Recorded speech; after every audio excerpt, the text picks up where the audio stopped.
Hey everybody, it's Coffee with Mick, a frank and honest discussion about whatever I want to talk about in the morning.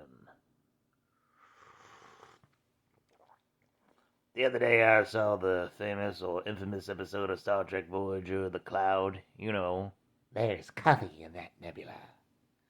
And it's very interesting production-wise, because, I read, they had the sci-fi crap all figured out, but they had no idea what to do with the B-plot, so they just focused on, the characters and everything. So, interesting. But I noticed that when Star Trek the Animated Series did the exact same premise in One of Our Planets is Missing, where a gigantic space cloud tries to eat, people and they have to, figure out a way to not kill it. They don't have to add filler to it.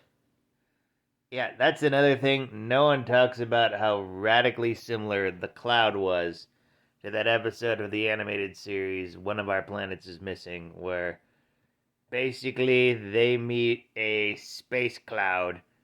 It's causing them a problem, and they gotta figure out a way to not kill it.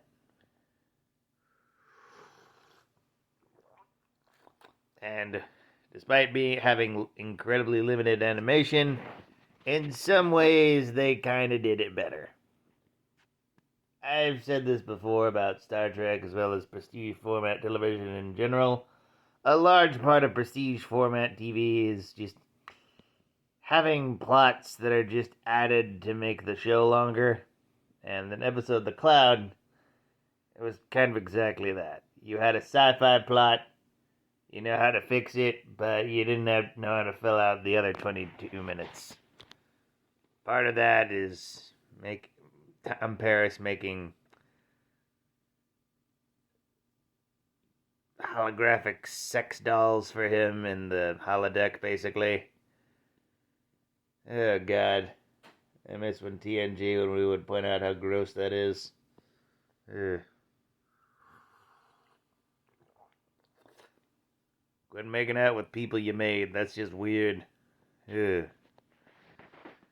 By the way, final point, Star Trek the Animated Series is highly underrated, and a lot of concepts, from that series ended up worming its way into future stuff.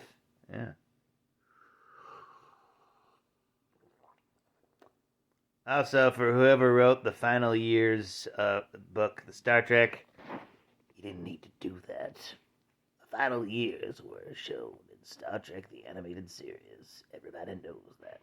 Everybody knows that. Yeah. Have a morning.